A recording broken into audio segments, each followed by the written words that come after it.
Hello everyone and welcome to TU Dublin's online open day event. My name is Adam Clark and I'm currently a fourth year film and broadcasting student here at TU Dublin, and normally we would have been doing this in person, showing you around the campuses and showing everything that TU Dublin has to offer, but unfortunately we're not in a position to do so at the moment. But what are you going to do? So just to give you guys the best experiences possible, we've chosen to pre-record this event. But don't worry, if you have any questions, there is staff waiting by. So if you have any questions, just pop them in the comment section below and a member of staff will get back to you, no problem. Coming up tonight, guys, first of all, we're going to be speaking to some staff and they're going to bring us up to date on the new Grangegorman campus and tell us all the ins and outs and everything you need to know about all the different buildings that are just brand new made and just ready for students to come in. So that's going to be a really exciting one. And next of all, we're going to be talking about new courses, like basically because of all this new space we have loads of new courses, so there's going to be loads of new opportunities and then loads of new courses, and we're just going to fill them in for you guys in case you're still undecided about your CAO. And shortly after that, talking about the CAO, we're going to be talking about progression routes at TU Dublin. Like, it doesn't matter if you haven't decided on your CAO yet. After this talk, maybe it's just going to sway your mind and go with those. So definitely that's not one to be missed. And then finally, we're just going to hear about the Here and There schemes and the access to TU Dublin. So that's going to be us for tonight on stream 1. It's not one to be missed, and I really hope you enjoy it.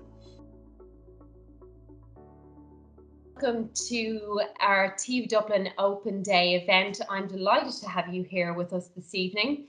We're going to talk a little bit about our new campus here at Grangegorman. So we're going to get straight into things. I'm going to talk to just introduce our panel here this evening. So first of all, we have Paul Horan. Paul is the head of campus planning here at TU Dublin. How are you, Paul? Good evening. We have the head of School of Media, Hugh McAtammy. How are you, Hugh? Good evening. We have Michael Conlon. Michael is the head of School of Electrical and Electronic Engineering. Hi, everybody. We have Laura here. She's one of our fitness coordinators. Hi, Laura. Hi, Linda. Thanks, Bill, for joining us. And finally, we have Siobhan Daly, who's the head of School of Physics, Clinical and Optometric Sciences. So quite a title there, Siobhan. You're very welcome. Hi, everyone. So we're going to jump straight into our event here. I'm going to go to you first, Paul. Paul, we have many students here with us today who are interested in finding out more about the new facilities at Grangegorman. Perhaps you could give us an overview of what is happening on site at the new campus. Certainly. So we've had students on site for about 6 years, but from next September, we'll have considerably more students, over 10,000. You can see the view there. It's a city centre location served by both the Green Line and Red Line Lewis, and a short walk from Euston Station. The first of our big new buildings is what we call the East Quad, that houses all the arts and music. So you've music, drama, creative arts, design, product design, and the media and journalism courses. But it has some lovely performance spaces. I'm looking forward to having people at concerts. For students, there's some great informal learning spaces. Our central quad is then for the home for what was previously in both Kevin Street, Calbrew Street, across the sciences, the clinical, forensic, food sciences, but also electronic engineering, culinary arts, tourism. And again, it offers a great range of modern labs and workshops, but also really good informal learning spaces for students. Park House is currently housing our combined libraries for all the students on the site. Recently refurbished, it offers good study spaces and access to now five separate libraries, collections all combined with individual and group study spaces. We've then refurbished in the heart of the campus, Rathdown House, offering a new larger cafe and restaurant, and then integrated student services. So there's a one-stop shop for queries with anything to do with your student registrations or such like, but also a state-of-the-art well-being suite, which has health centre and counselling suite. Then we have refurbished The oldest building on site is now a new student hub or student centre with beautiful spaces for clubs, societies, a really nice new restaurant, a purpose-built dance space for dance soc, but also some additional music teaching spaces. So these are all completed and will be available for next September, and looking forward to having lots of students there. We still have a couple of new projects then oncoming. Our library in Park House will be relocating, we'll be building a new purpose-built library or academic hub, and that will start construction mid this year. But that will be the only really large construction site on campus. We're also working hard to move ahead with the relocation of our business college from Ainger Street. That design is well advanced, but unfortunately, COVID has played a bit of havoc with that process. So those are the big projects in hand. But just to remind everyone that the location here is where it is, right beside Stony Batter. There's a great collection of bars, restaurants, shops, all within a few minutes walk, as well as the facilities of the campus. Okay. And actually, Paul, that brings me to my next question, which is about the accessibility of Grangegorman. It is situated in Dublin 7, but perhaps you might tell us a little more about where the campus is located and how students can actually get there. Well, you can see on this again, you have the green line, Lewis, connecting from the south of the city. The red line from here, or you can either walk from Houston, about a 20-minute walk, or you can hop on the Lewis for 2 stops and walk up. We also have several Dublin bikes stands in and around the campus, and the site is well served by the Dublin bus. You've the 39 and those services coming in from Blanchardstown. You've services coming in from Ballyfermot along Constitution Hill, and it's in the end it's a 15-20 minute walk from O'Connell Street and all the other services that leave you to there. So very well connected location. Yeah. And I know you can find out further information about the transport links and about the transport links to all of our campus locations in our CAO hub, which is on our main landing site or on the event this evening. So moving along to you then, Siobhan, I'd like to talk to you a little bit about what's happening in terms of, the opportunities for students in the new campus. TU Dublin have always very much offered their students the opportunity to be hands-on in the subject that they're studying, for example, in labs, studios, workshops, etc. We're now bringing this to a new level at our new campus, but maybe you can tell me a little bit more about that, Siobhan. Certainly, Linda. And the last couple of weeks have been really exciting for us because we moved all of our equipment from the old locations in the city centre, from Kevin Street and Colbrew Street, to the new central quad in Grangegorman, and that has really been exciting for us. But you're absolutely right. For tens and tens of decades, we have sent graduates out worldwide and locally. They're in key positions in industry, whether it's Indigenous Irish industry, multinationals. They're in key research positions in clinical settings, and they really have been shaping our economy and business. But now, what does the new central quad bring for our new students that are coming in? Well, they'll have enhanced state-of-the-art facilities.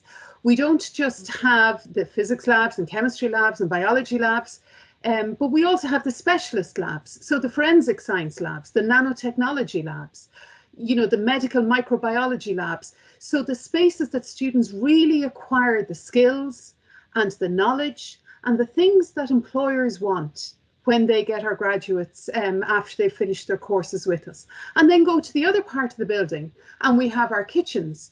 We have the areas where our culinary science students will engage with their programs. The food science, and you can see there where the science and food come together. And now the fact that we're co-located in the one building on the one campus, brings huge opportunities for students to engage not only with students from their own program, but students from right across the piece. And that's really exciting. So the really exciting thing for students coming to us in September is that they will have those state-of-the-art facilities. And if you think about what a graduate does is contribute to society, contribute to our communities and build capacity for our economies to work. And if you look at some of what our students do, for example, in terms of community engagement, where they've the opportunities to meet with the community, to meet with industry, to meet with research organisations, to meet with the people that they will engage with when they're professionals. And just one example of that is in the National Optometry Centre, which is a national facility where we train our optometrists. And you know, that facility in Central Quad and Grangegorman is up and running as of this week, with members of the public coming in to have their eyes tested, to have full eye care facilities available to them. And that's just one example of community engagement that our students are involved in. So whether you're talking about food scientists, culinary artists, forensic scientists, nanotechnologists, clinical disciplines, you know, the facilities available to us now are just so exciting and, you know, are really going to make a difference to the students who come to study with us from September and into the future. And we're really looking forward to engaging with students in those new facilities. Yeah, it's amazing that we're opened up and we're bringing the community in, Siobhan. I think that's a real key, you know, a really good thing for us at TU Dublin. But Michael, I'm going to come to you next. So you were working away in your new office in the Central Quad in Grangegorman earlier today. It's actually in very close proximity to our Bolton Street campus. Maybe you can describe for us how students from both locations will use the facilities. Yeah, thanks, Linda. And like Siobhan, we've been going through the move over the last number of weeks. We were also previously in Kevin Street. But yeah, this morning we had a very detailed tour of all of our laboratory facilities, and I'm delighted to say how close they are to completion. And certainly we will be in a stage by September where we'll just be very keen to show them off to new students coming into the university and coming into Grangegorman, and I'm sure all of the other schools will be in exactly the same position.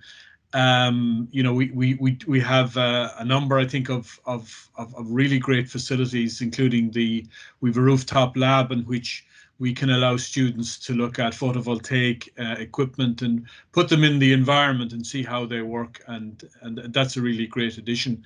In terms of our closeness, it's probably worthwhile mentioning that we have a number of programs where it's we've common first years. So that means the students coming into engineering, for example, at level 7 and level 8, they spend some of their time in Bolton Street, and now from September they'll spend quite a bit of their time in the Central Quad. And it's just really to reassure everybody that you know, we'll be looking at the timetables. We'll be ensuring that students can move between both locations and that they're very close. And in fact, I'm sure Paul would agree with this, that it's really an extended campus that's running from the North Circular Road right down to Linen Hall and into Bolton Street. And, you know, the students will be able to move across that full area. So any student coming to City Campus in particularly doing engineering will go across all of those areas and will have full access to all of those facilities. So yeah, Linda, that will work extremely well for us. We're planning it at the moment, how best to do so. But as I said before, like a lot of the other schools, we're just so keen to have people on campus, and we'll be in such a good position to do that by September. And I know you'll probably make this point, Linda, but you know, we will be maximising the extent to which people can be on campus, irrespective of what happens. Yeah. Thank you very much, Michael. And I'd just like to assure students, you know, even if you're not studying on the Grangegorman campus, the facilities are open to you as a TU Dublin student. So if you're studying in Tala or Blanchestown or any of the other city centre locations, of course, you can come in and use the facilities in the Grangegorman campus. You know, we are one university. And I know, as you mentioned, Michael, that we have maximised as much as possible to have our students in. The nature of what we do at TU Dublin, a lot of it is very practical. So we really have worked to bring our students in as much as we can. but obviously we'll be following the government guidelines, you know, to ensure that our students are safe as well. So, so listen, thank you for that, Michael. Moving on to yourself, Hugh. Hugh, you're in the area of media. You must be really, really excited about everything that's going on there now. But it's up and running now in the East Quad alongside programs in creative arts, music, drama and law. You know, how does it feel to collaborate with those other disciplines? Well, it's fantastic. We've been in a few months now, and we can't wait to fill it up with all students from across the campus, and especially our own discipline, students from media, creative arts, and music. We have been unfortunate over the last number of years in that music, creative arts, and media have all been in different parts of the campus, and we all didn't know each other very well, and we've been waiting for years to finally get into a building where we can collaborate with each other. It makes sense to have music and filmmakers and designers and game makers all in the same building, because they all cross over so much within their practice. So we're thankfully we're at the point now where I'm delighted to say we're doing the final little checks, things such as tuning the concert hall, making sure that the floor in the TV studios are as absolutely flat as possible. These are nice problems to be having coming into the summer. And you know, what's exciting about it is that no other university has what we have in the East Quad. Has music, media, film, games, journalism, fashion design, art design, fine art, product design, all these disciplines in the one building. And when you walk into the East Quad, you're walking into a performance space. We have the best concert hall in the country. We have live performance halls. We have a black box theatre. It's an entertainment space in the heart of the city, the heart of the community. Nowhere else in the city does this exist. And it's going to be a lively place for the public to come in for performances. There's performances going on every single day of the week, and we hope to be able to open these up to the public throughout the year. And when people can walk through the building, it's an open building. They can see designers, game makers, they can see musicians. And when they're tired from walking up through the 5 stories, they can sit on the 360 rooftop garden and look over the Dublin mountains with a cappuccino.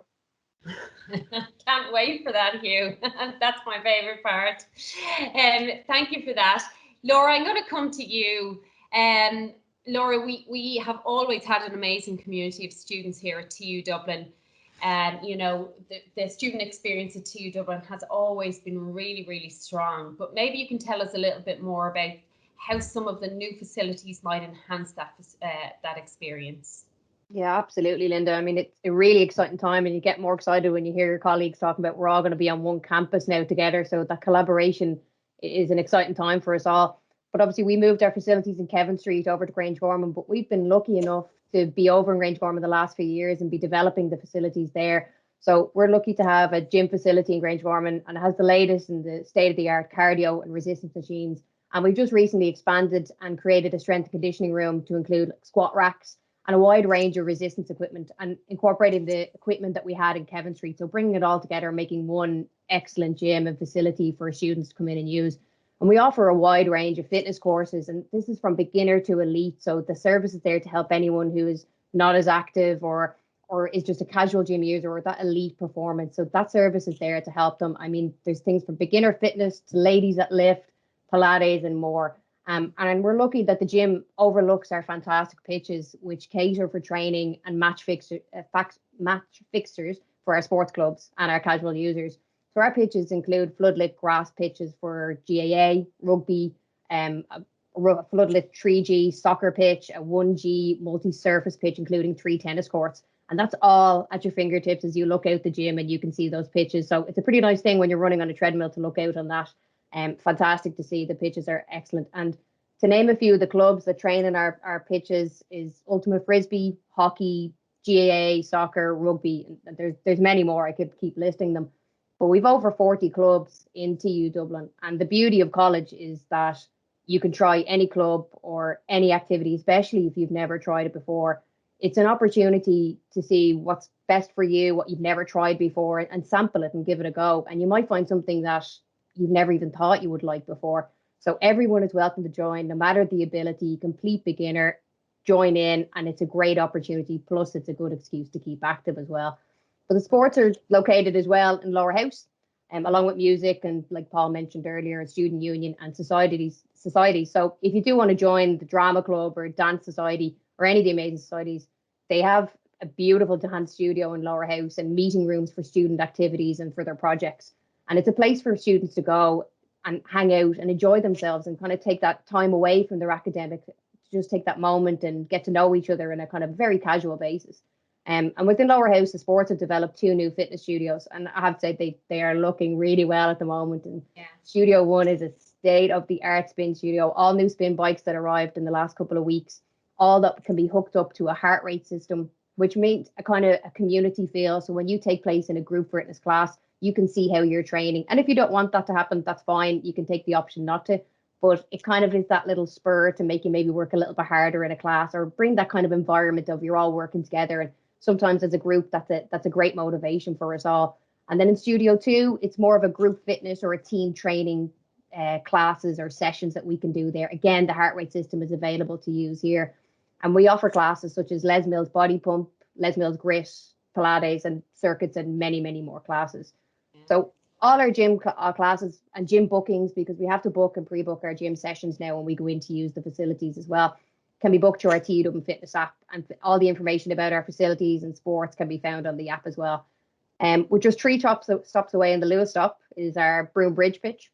And it's a full-size all-weather GA pitch and all-weather soccer pitches. And our pitches in Grangegorman are not just for our clubs and if you're part of a team. If you want to go out and play a 5-a-side and have a little kickabout with your friends or your college friends, it's really, that's what they're available. And you can book them through the sports team. And it's a great kind of casual kind of way to keep active, have a bit of crack and, play a bit of football. And when you join sports clubs, it's a great opportunity to meet people outside of your course. And they're the friends that you make for life. And it's definitely worthwhile. So there's something for everyone, and it's well worth trying in sport. Well, I know you, Laura, will definitely be scouting around the campus to get as many people into the gyms as possible. You're a great woman for that. Absolutely. As we come to the end of our session, I'm just going to go back to you, Paul. We've talked, about what's happening on the campus, etc. But we'd really just like to finish off maybe with a little bit of detail about what's to come on the campus over the next couple of years. So, as I mentioned, the next major project is our new permanent library, which we call the Academic Hub, which will bring together all our library collections, but also the student academic support. So careers, disability, maths learning, the writing centre. So all of that in a very supportive environment with lots of both single and group study spaces. So that starts construction this summer, and that'll be just over 2.5-year construction. And as I mentioned, then the next project up construction-wise will be the West Quad primarily for the business school. But we're also working very closely at the moment with the sports team on developing a design for a new, larger indoor sports centre, which will be one of the next projects. Okay, so there's lots going on. So basically what we're saying, Paul, is we have a lot done, but plenty more to do. And we're really looking forward to all of that coming on. About the campus, to go to the main landing page of the event. It's tudublin.ie/open. You will see that we have a section there about our campus, and you can read all about each of the areas in detail, about all of the facilities, etc. And we really are hoping that we will have you on campus this coming September. Obviously, we will be sticking to the government guidelines, but we really hope to see you on campus soon. So I'd like to thank you for joining us this evening. I hope that you have enjoyed the event, and we shall see you soon. Thank you. Thank you. Thanks. Looking forward to it.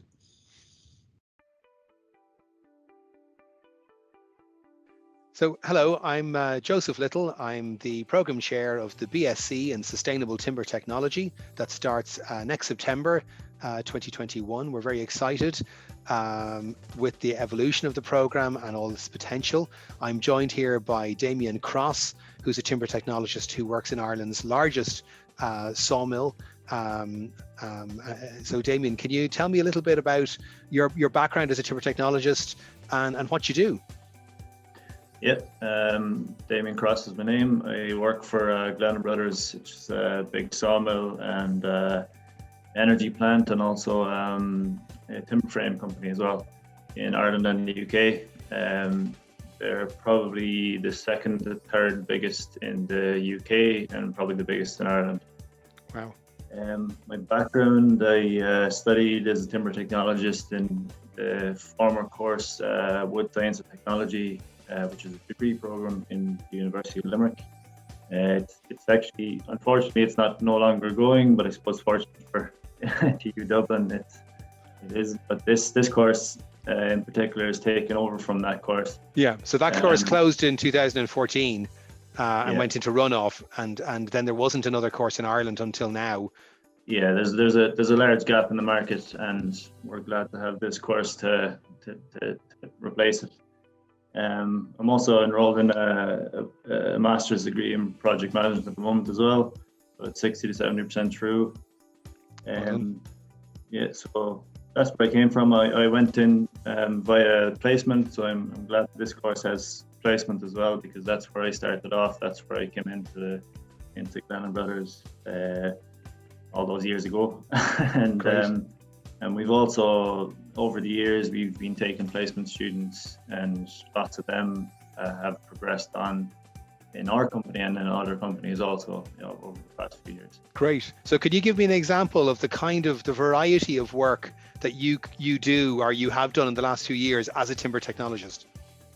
Yes, well, when I started in to Glenn Brothers, I would have been a production support technician, and basically what that means in a sawmill is it's not pushing a log through a blade. It's looking at a fully automated line, basically working out, trying to get the efficiency of the plant, which is called the yield.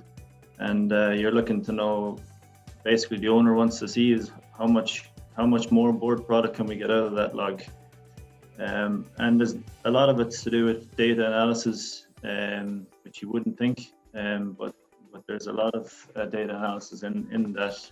Yeah. Trying to find out what's the most profitable solution, what's the most viable solution, and also we've recently, in the last few years, basically enrolled OEE, so it's the operational equipment efficiency. So that's basically lean manufacturing that we're now running on all the sites. Brilliant, brilliant. So that's the kind of thing that you would be doing nowadays. Back when I started, it would have been troubleshooting, I guess, what's wrong, troubleshooting if there was productivity issues and performance issues, and also there's 3D scanning technology all over the plant. Great. And it's trying to basically calibrate those. Keep them in check.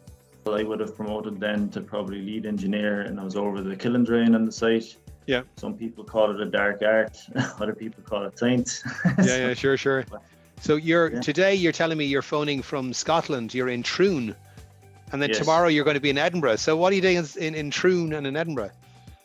Yeah, well, I guess if at the moment my current role is in Group Technical and Projects Manager, so I'm over all of the capital investment for the whole group.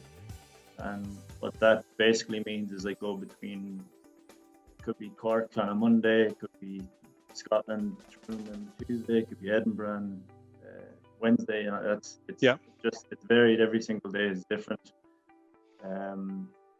There's, I suppose, the last 3-4 years, I've project managed a combined heat and power plant in Troon, which is a brand new investment, 14 million investment. Wow. Which is a biomass plant, so it uses the residues that come from the tree, so the bark and the wood chips and the wood chip, and it basically creates renewable electricity and powers the whole plant and powers local houses here. Fantastic. Also, the renewable energy as well, so we use that heat to dry the timber products, which previously was done by gas. So I've also installed a progressive drying kiln, new log sorting plant, upgraded PLC controls, 3D scanning technology, board sorting plants, basically you name it. Okay, so there's a lot about problem solving, presumably there's a lot about, like you said, about understanding the timber, the wood science. There's a lot about data, but there's also a lot about meeting people. Presumably there's a lot about sitting down with people and saying, what's really going on here and how can we understand it better? Is that true? Yeah, if you go back to where you will be coming out as a graduate of this timber technologist course, you will be in the line of production engineer, production support engineer, that kind of role. But yeah, you're going to be going near kilns, you're going to be going near saw line. Other people will go into timber frame. We have other people that are operating as a production supervisor over a full timber frame plant. And then obviously not in my company here, there'll be other people that will be production supervisors in a board making plant or a joinery shop, or there's so many different venues and avenues you can go. And this course basically allows you to learn what one you want to go to and basically diversify off to which one interests you most. Brilliant. That sounds great. Listen, Damien, I think we might leave it at that. Yeah. Thank you very much for your help. Sign up on the dotted line, I think, is the next one. Absolutely. All right. Thank you. Bye-bye. Cheers, bye.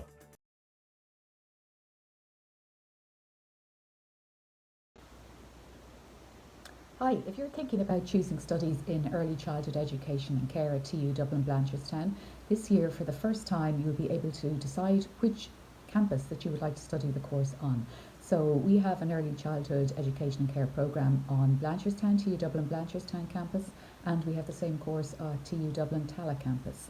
So when you come to sign up to your CAO choices, you can decide on which campus you would like to study the same course. You'll be given the option to either study early childhood education and care at TU Dublin Blanchardstown or the same course at TU Dublin Tala campus. You decide. Here's what some of our students had to say about the course on both campuses. Hi, my name is Shane Regan. I'm in first year in Technological University Dublin on the Tala campus, and I'm studying early childhood care and education. I'm the class representative of year 1, and I chose this course because I want to help people and make our future generation into better people. I've always been interested in working with children, and this was the course I wanted to do. And I don't regret choosing it one bit. I'm really enjoying it, I have to say, even though it's online, which is, not perfect right now, but, give it a year. Hopefully by September things will be better when news are coming in. And I really recommend this course because everyone in it, just by nature of the course itself, is lovely people. They're all very passionate about what they do, and they're all very nice and very helpful people. I find everyone on my course is always looks out for each other. When there's this thing we're stuck on an assignment, it's straight in a group chat and it's, lads, what do we think about this and what did you do? And everyone always jumps in to help, so you're never stuck. Online has been very difficult, but it has its rewards, obviously. I live an hour and a half away from the college. I live in Coolock, and it's an hour and a half away, so you're waking up so early to get there. But the thing is, since the first year has been online, I haven't had to move. I haven't had to do anything. I'm thinking of moving next year, but this year it's been absolutely handy for me because I can get out of bed at a normal time, and I'll make it to college on time, and it's perfect. I really hope that you guys choose this course next year because it's very rewarding. It's very interesting. I think it's a good challenge, and I think it'll be really good for your future if you choose this course, because it has a lot of opportunities and roads it could lead down. Sure, half of them want to be primary school teachers, and half of them want to be preschool teachers, and some of us, like myself, want to work with disabled children. So we all have different kind of career opportunities in mind and what we want to do, but this course kind of brings them all together, and I think it'll be really good and it'll open up a lot of doors for you. I hope to see some of you next year, hopefully on campus, and enjoy your welcome day. Hi, I'm Kate Harrison and I'm currently in my third year studying early childhood care and education in TU Dublin on the Blanchardstown campus. This video will include why I chose the course and also what I'm enjoying about it. I guess when going back into sixth year when you had to do your CAO filling out, I was always interested in children, and I was always told I had qualities like compassion and patience and organisation. And I was also the eldest of lots of grandchildren, so I had lots of cousins and experiences of working with children. And it felt natural to me, so I guess that was definitely a big indicator of what I was putting down on my CAO, and this was the top of it. What I enjoy about this course, there's so many things I enjoy. There's such a great mix of practical and theoretical elements. You're also giving really good hands-on and real-life experiences. I've found that lots of the lecturers have had previous experience in the sector themselves and have worked and owned many practices, and this really gives really good practical experiences that you wouldn't find anywhere else. It offers a holistic program, so it covers theorists, practical elements like play and art and drama, our role as the educator, initiatives for the government of the early childhood sector, and a really good the frameworks that go along with that too. So I feel like you're given such diverse knowledge and skills that you're really well and equipped for when you have to go out into the sector. Also, the staff are amazingly supportive and they give you great guidance. And I would really encourage anyone interested in working with children to check this course out. Hi, my name is Brianna. I am in my fourth year of early childhood care and education. So why I chose this course? I chose this course so I wasn't really sure what I wanted to do, as most of us are in sixth year, to be fair. I knew I liked kids. I used to babysit for the neighbours' kids. I used to care for their children when they go away. I generally just knew I got along with them, so I was like, this wouldn't be a bad career path to go through. But what I didn't understand is how much I genuinely enjoy it. I do love my course. I've learned so much from it. The lecturers are absolutely amazing. They're so supportive, especially this year with COVID-19. All they've done is just help us, and all of us have so many different situations at home, and it's great because they're so empathetic towards everything, your situation, and I've just found it to be really beneficial for me and all the other girls in my class. So the course itself, as I said, is so interesting. Like, you learn so much about the child. You learn about the child's development, their environment, my personal favourite, psychology. So you basically just look at the child holistically, which means as a whole. It's like you're using all this knowledge to make it an enjoyable experience for the child and for yourself, of course. Like, you're going to be there, you're going to have to go through all this with them, so you need to make it a fun experience and a really educational one as well. And you do this by going through placement, which I loved, and most girls I know have loved their placement. You know, this is where you really get to apply theory to practice, and you really enjoy it. You understand your course so much more because you're seeing it right in front of you. You know exactly what's happening.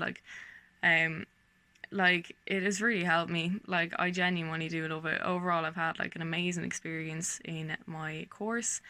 So in the future, I want to be an educational psychologist. So this is someone who uses their experience in child development and psychology to better help the child's learning process. So if a child has like an additional need, a learning difficulty, intellectual disability, I'll be able to help them learn better. You know, like, I'll use whatever they teach me to do pretty much. But this course has been amazing. I've hit the ground running. Like, it has opened up so many doors for me that I didn't even realize I wanted to go down. And if you want to continue your career, or if you just want to go straight into the sector, like, both are amazing jobs to be going towards, you know. So I definitely recommend it. I've really enjoyed my experience in TU Dublin in Blanchardstown, and I would recommend it to anyone. So thank you, bye.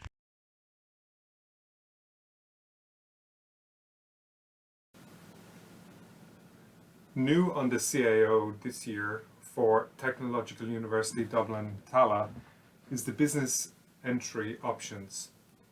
As you can see here, for TU 787 level 7 with business entry options, there are 3 level 7 degree courses to choose from. That's either management or international business or marketing. The fourth option is called general entry. This isn't a separate degree course, but rather this is an entry option that allows you to choose upon registration at the start of first year which of these 3 degrees you wish to pursue. That is management or international business or marketing. Similarly, on the level 8 option, TU 932, the student may pick either management or international business or marketing. And the fourth option, general entry, allows the student to make the choice for one of those 3 degrees upon registration at the start of September.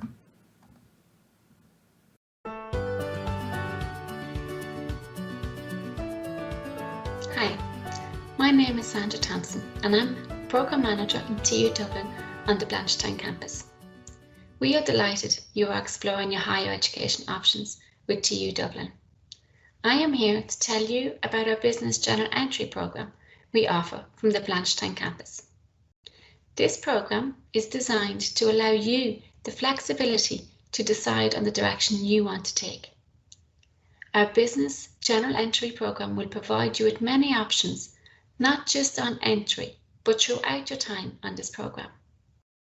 As you go through your 3rd level education with us, we can provide you with the support and flexibility to allow you to follow those newfound interests within this business programme. This programme will give you the flexibility you need to take your time to make the right decision throughout the next 2 or 3 years in TU Dublin.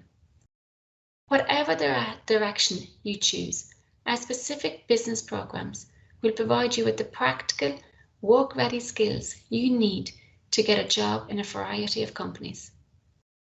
Let's look at them all. Option 1, you can choose general entry on your application. Take this as a placeholder. No need to rush to make your decision. After registration, you'll take part in a special induction that highlights the differences between the business courses. At the end of this induction, you can choose which specific stream of study you wish to pursue. Option 2 is business. Are you that person that knows you want to take a business programme but don't want to confine yourself to one specific business interest? Well, then this one is for you. This is a wonderful opportunity to learn about the dynamic business environment across a multi-offering of modules. You will be offered practical and applied-based module learning across a variety of subjects, including project management, marketing, human resource management, accounting, European languages, and business information systems. After year 1, you can stay on the business programme, but if you see your interests are aligning with information technology, you also have the option of transferring to Business with Information Technology programme. Or you can transfer to the International Business programme if you have found a new love for languages and the global business environment. You then continue on your chosen programme for year 2 and year 3, and if you are enrolled on level 7, you have the option to transfer to the level 8 programme to complete your honours degree with TU Dublin. This programme also receives exemptions with the accounting professional bodies. Let's go back and look at your 3rd option. So you can choose business and information technology. If you like technology and business, well then here's where you will learn the skills needed to bridge the business and IT gap, so you become more resourceful, flexible and independent in your career development. Subjects cover everything from accounting, business information systems, economics, databases, risk analysis. On a typical day, you may design a website, problem solve, create a marketing campaign, write a computer program, make an investment decision, or produce an interactive multimedia presentation. You have many options within this program. You can choose the business with information technology and follow it through to the ordinary degree and progress to your honours degree if you've chosen the Level 7 programme on entry. At the end of year 2 or 3, if you feel that information technology within the business environment is not for you, you can transfer to the general business programme and complete your Level 7 or Level 8 degree. Finally, the last option is international business. Are you extroverted and adventurous and interested in communicating and engaging with other cultures? Well, then you should jump at the opportunity to study international business here in TU Dublin. Our course will provide you with the skills and attributes necessary to succeed in business anywhere in the world, reducing the barriers to travel and opening a world of career opportunities at home and overseas. Business is global wherever you are, and we offer a wide range of subjects to ensure you thrive in the global business environment. From leadership, organizational behaviour, to creativity, innovation and entrepreneurships, to intercultural studies and global marketing. You will study a European language, French, Spanish or German. And within this programme there is a fantastic opportunity to study abroad in year 3. Students have the option to spend a semester or a full year studying at a partner university in France, Germany, Spain or Canada under the Erasmus programme. Throughout any of these programs, you will experience practical and applied-based learning. Digital and soft skills development are interwoven into our teaching, learning and assessments. Emphasis is placed on communicating and collaborating effectively using technology, thus ensuring your digital skill set can be applied to solve problems. Module assessments are integrated to ensure an interdisciplinary approach is taken to reflect the modern cross-sector workplace. The programme will also allow students to develop their soft skills. The university provides a framework called the Student Transformative Learning Record for all students to capture how they are developing their soft skills through the programme of studies. You will receive an authenticated transcript displaying your achievements in these skills. You will have the opportunity to complete a certificate in career development, which involves workshops on preparing your CV, how to handle interviews, preparing your LinkedIn profile, perfecting your personal statement, and focusing on your key employability skills for today's graduates. When you graduate, you will be leaving with a dynamic skill set with a strong discipline knowledge in your chosen field within the business environment, whether it be information technology, international business, human resource, marketing, or accounting. Our graduates have moved to careers with Amazon, Google, IBM and PayPal to name a few, and I am sure you will too if you join us on the Business General Entry programme. Finally, whatever you choose, it is important to let you know that we offer the support to allow you to make an informed decision throughout your studies with us. I want to wish you every success with your future third level education, and I hope to see you on our Business General Entry programme here in TU Dublin. Take care and thank you.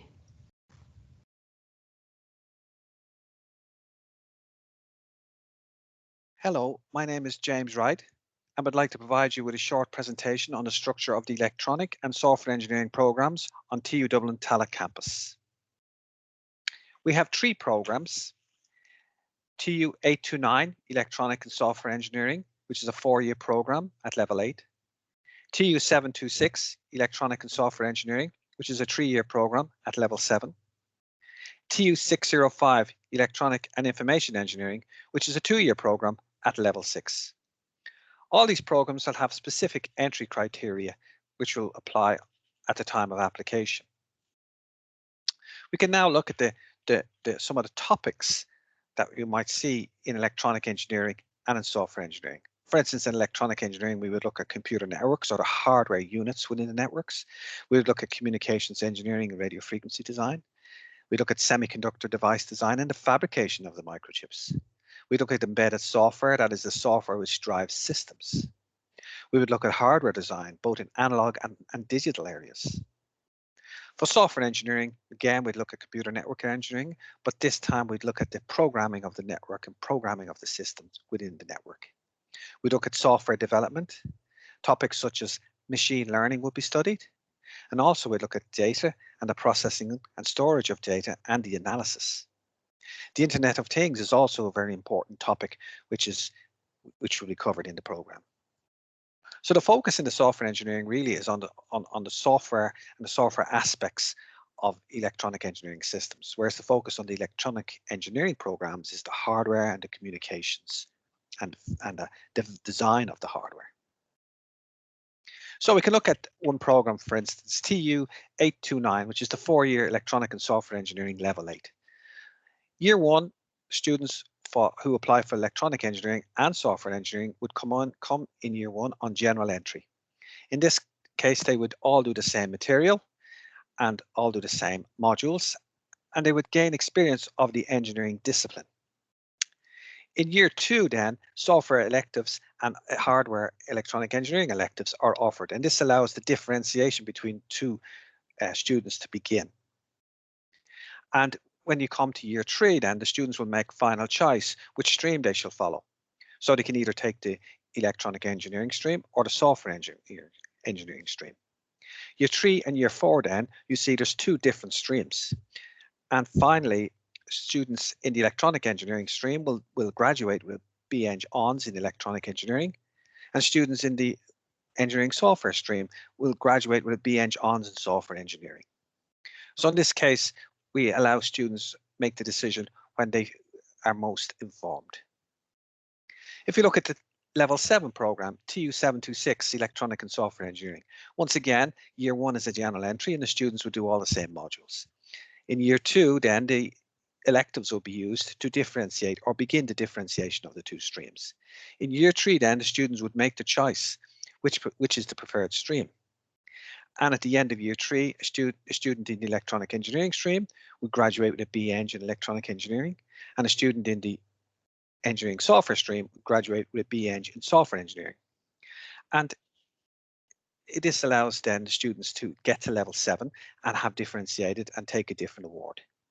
But the one interesting thing about our programs on the Tallaght campus is that we have an embedded feature which allows progression from level 7 to level 8.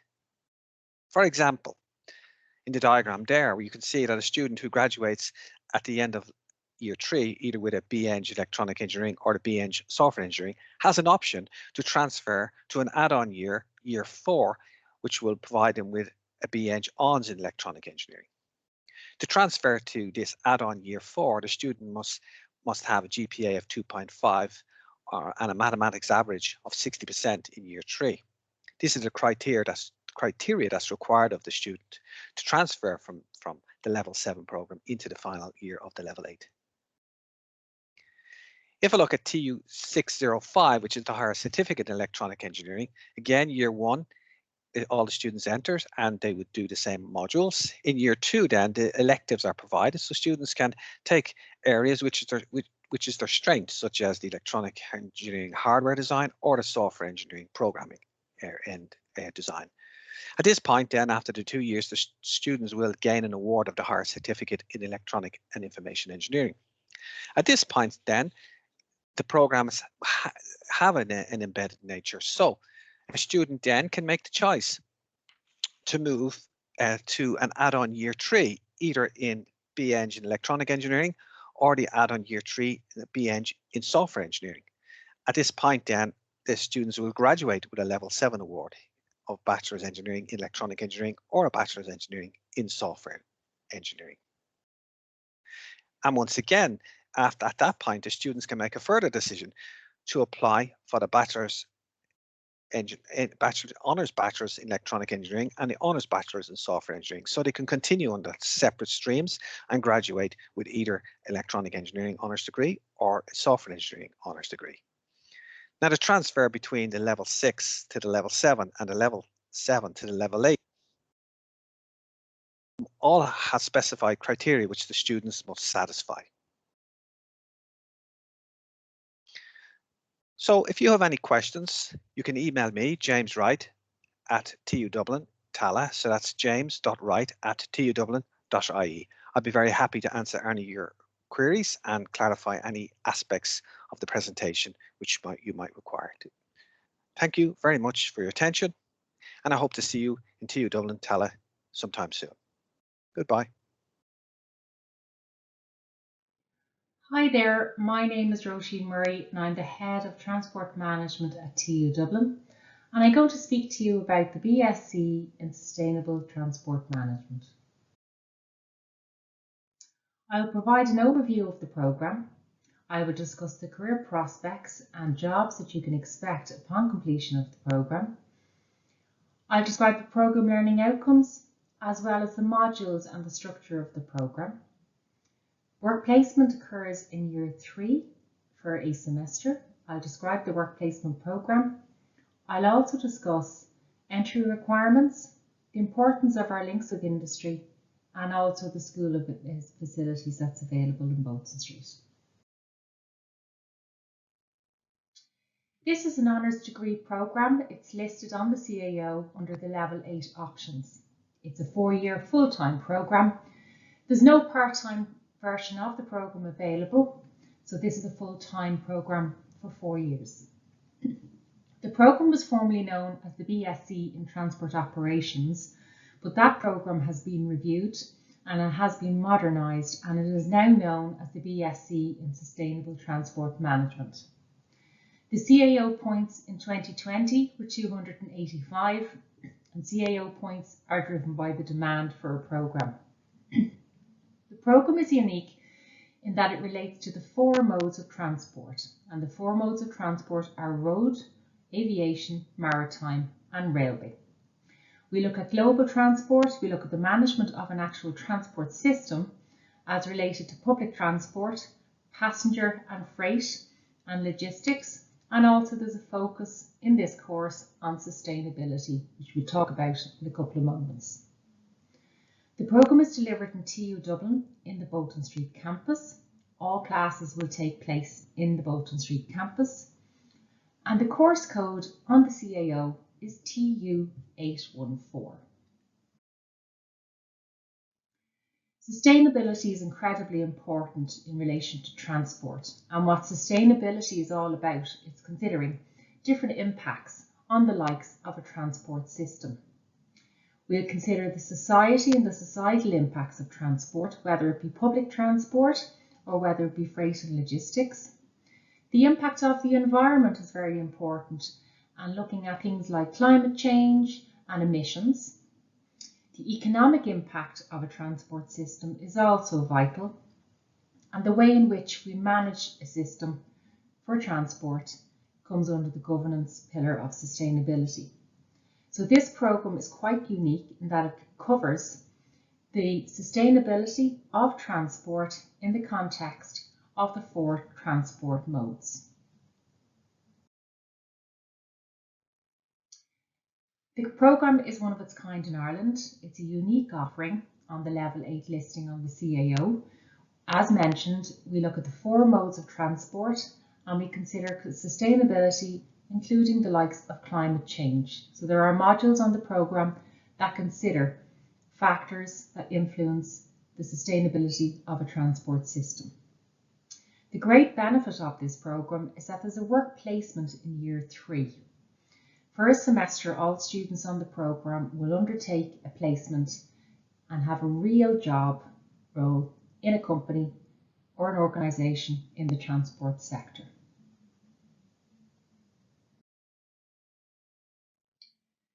This programme is very popular in terms of employability. What the TU Dublin Career Service has established is that 70% of students who complete the programme will gain a job in the first 3 months upon graduation. So we have prominent leaders in the transport sector who have actually undertaken this programme. And the reason for the high level of employability is down to a couple of reasons. One of the main reasons is that because we have work placement in year 3 of the programme, students get an opportunity to gain real valuable experience in the industry and also to make contacts in the industry and in the sector before they graduate on year 4. Another factor is that Ireland is an island nation and the movement of goods and people is essential. This has also been recognised by the European Commission that has stated that transport really is the backbone of any economy and any society. There's a number of programme learning outcomes. So on completion of the course, you will learn all about multimodal transport systems. You'll have the skills, knowledge and expertise to enable you to solve broadly defined problems in the context of sustainable transport management. You'll be able to recognise ethical standards in the practice of sustainable transport and also the responsibilities of the profession towards society, the economy and the environment. Also, it's critically important that we recognise what's called the graduate attributes, and the graduate attributes means that the student or the graduate will have the skills to enable them to be a more rounded graduate. In saying that, you will have the technical skills available to you, but you will also be a good communicator, a good problem solver, and have skills that will enable you to progress through the industry. You will also be able to impact the society and be able to effectively communicate with society at large. There's a number of interesting modules that you will study during the 4 years of the programme. You'll have more technical modules relating to the 4 modes of transport, such as rail operations, such as transport of dangerous goods, e-mobility and advanced vehicle technologies, and aircraft leasing. But you will also have other modules that will enable you to gain these skills that graduates are required to have out in the real world. You will do things like academic and professional skills. There'll be other modules such as an industry engagement project. So you will really have the skills to enable you to be ready for employment upon completion of the course. Also, as mentioned previously, work placement takes place in year 3 in semester 2, where all students will go out on placement. And there's also a piece of research that you will be required to do as part of your final year in 4th year. You will have to do what's called a dissertation, and that is run throughout the duration of year 4. As mentioned previously, all students in year 3 will undertake a work placement in the transport sector. This placement will be for the full duration of a semester, and it will take place in semester 2, which runs from January until May. Students can influence where they take their placement, and you can decide whether you wish to take a placement in road, rail, aviation or maritime organisations. There's a list of some organisations there that have supported the work placement programme over the years. So we have the likes of Transport Infrastructure Ireland, we have Irish Rail, Dublin Airport Authority, DHL, Diageo and CityJet, just to mention a few.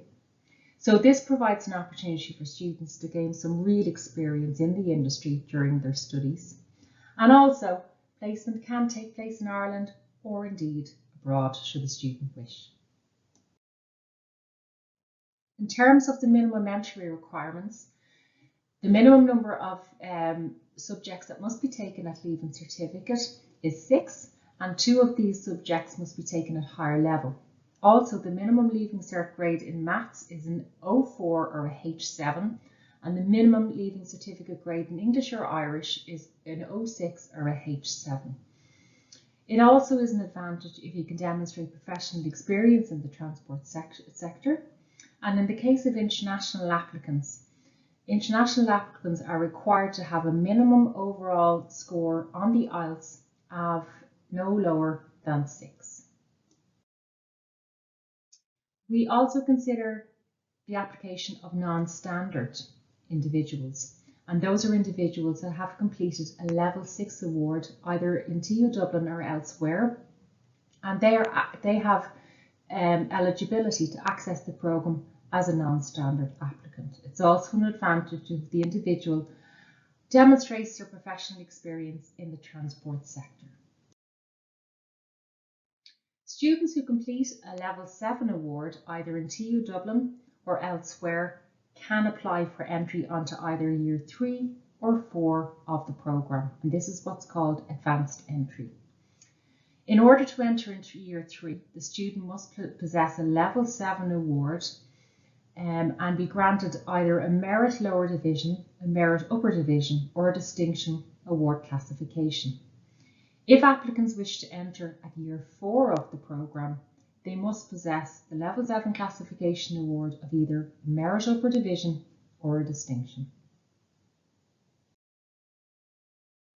We have some leaders in the transport industry who have been very successful. We have an example there of a testimonial from Gavin Dunn, who's now the market service owner in Diageo. You can read there Gavin's testimonial about his experience on the programme. He seems to have enjoyed the lectures, the field trips and assignments, and also he recognises the advantage and the benefits of work placement. Also, we have Wayne Kavanagh. Wayne was awarded an International Young Achiever of the Year award in 2019 when he worked at Musgrave Wholesale Partners, and this award was given by the Chartered Institute for Logistics and Transport, which is an international organisation that recognises transport professions. Here you will see a picture of some of our facilities in the school. We have a small aircraft hangar out near the airport in what's called the Aviation Technology Centre. And you can visit this workshop or this lab and it may be relevant for some of the aviation type modules or transport technology modules on the programme.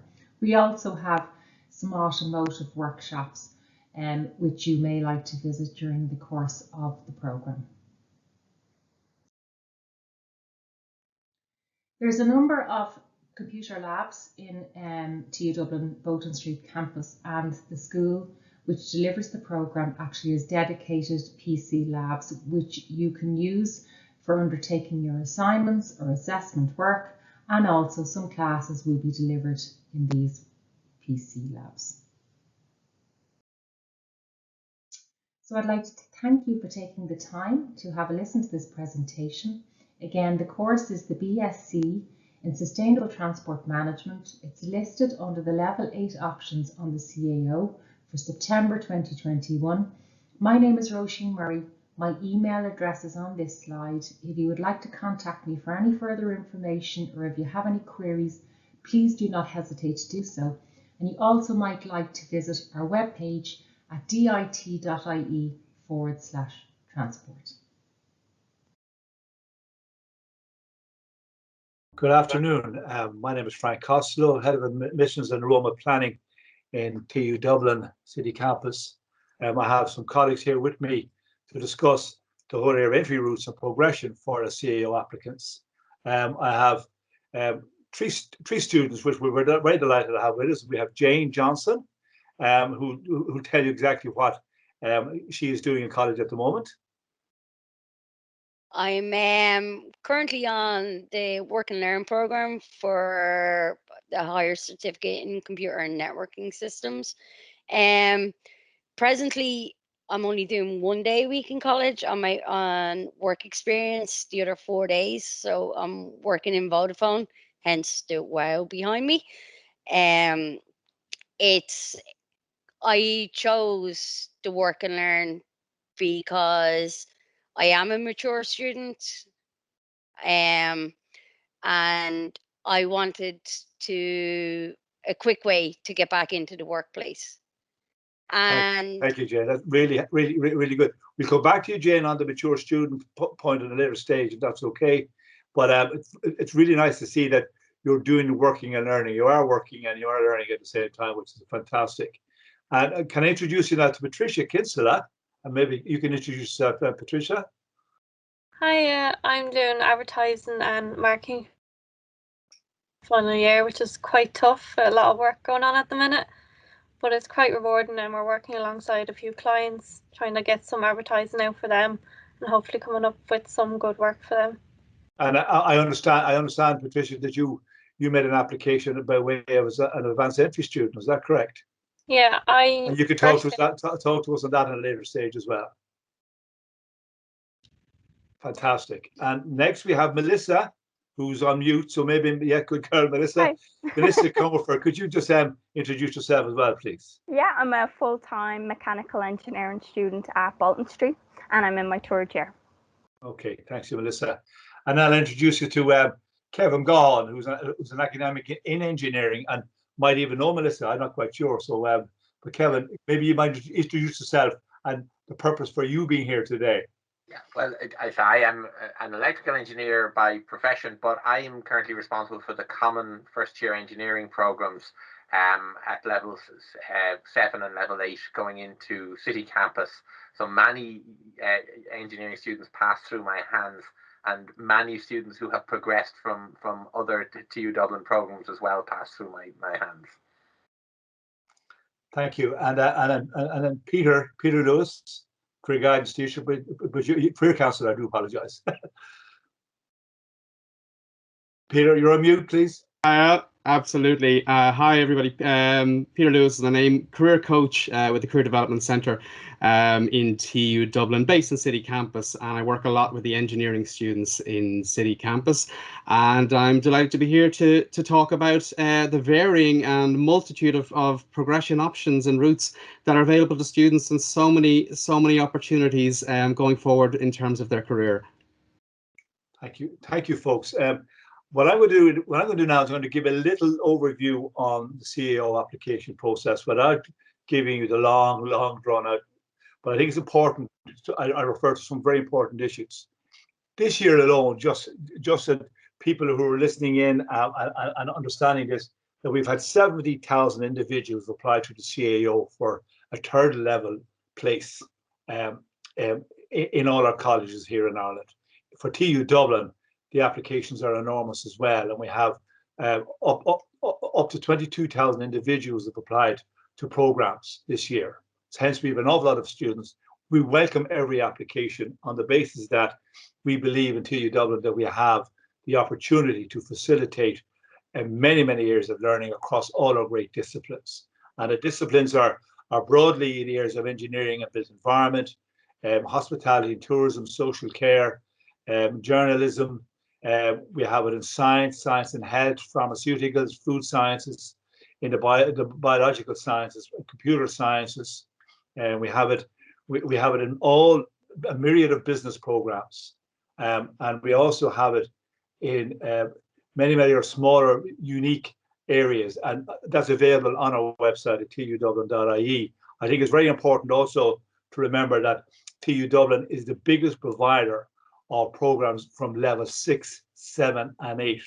And what many of our colleagues we talk about today is where you come in is just a start point, and you can finish at the very end of the level 10 if you so wish, which is in fact a PhD. The CAO, as many people know, is a very simple portal for people to make an application on. Many of you made the application already. Some of you might not have made an application, but it is to facilitate leaving certificate students, either this year or last year or previous years applying. It is also for students who have studied FETAC or QQI programs, and we have that facility there. Also, it's for mature students, and it's also what we would call for non-standard students who are probably similar to mature students in that they are ranging between year 19 and 23. And it's also for the fact that you could well be a mature student with a bit of a living certificate and also a bit of a QQI, and you could apply and have a process on that basis. I think the important thing is to ensure that you have your application. If you have your application in already, that's great, but you have an opportunity to make an application up to the 1st of May. So make sure you get your name and do that, and look at the programs. You have level 8, you have level 7, and you have level 6. They are situated on all on the CAO website, and all our programs are available there, as are many other programs. You apply to level 8 and level 6, 7 as to your choice. I'm going to be asking Peter to discuss some of those career options in a moment, but just the application process you go in, and I recommend to you, if you have a real ambition to do a program and you really know what you want to do, you put that down as number 1 of your choice. And that can be level 8, and you have a choice of doing something similar at level 6, 7, on the basis that you're covering your basis. On all instances, if you are successful in your application, you will be able to go through by way of choosing a level 8 or a level 6, 7. And then thereafter, after your first choice, you choose the whole way down to level 10, choice number 10, and down as far as level 10 at level 6, 7, and at level 8. I really have to impress upon you to do so, because many of the programs have similar discipline, and it allows you the opportunity to come to college. In fact, 78% of the students get one of their top 3 choices who make an application to TU Dublin, and many other colleges for that matter. So please put in your top choices. That's why you have the other choices afterwards. Leaving certificate students who have gone through a very tough time in the recent past because of the COVID will have to make a decision, as you know, with respect to sitting an exam or having calculated grades nominated. Last year, just for your comfort, all the leaving certificate students got graded, and there were very few people who were disappointed. They got a choice in the top 3 or 4 across the board, and I'm talking that. So therefore, make sure you do that, and basically, you will be assessed based on your leaving certificate results, and that system works up to the round 1, and round 1 will happen in August this year, as it happened in many other years, bar last year because of COVID, but it will happen this year. So make sure you have your choices in, put them in, and you have that opportunity to change your mind up to the 1st of July thereafter if you feel there's other choices to go on and make do on it. But consider it. Then you have you have, when you make the choice, information coming from the CAO telling you all the things you can and not do with respect to your applications. If you have documents to provide, you provide those as well. Maybe Peter, I might ask you to just talk on the leaving certificate students as a particular cohort initially, as to what advice you'd give on the guidance on making the application or considering their careers.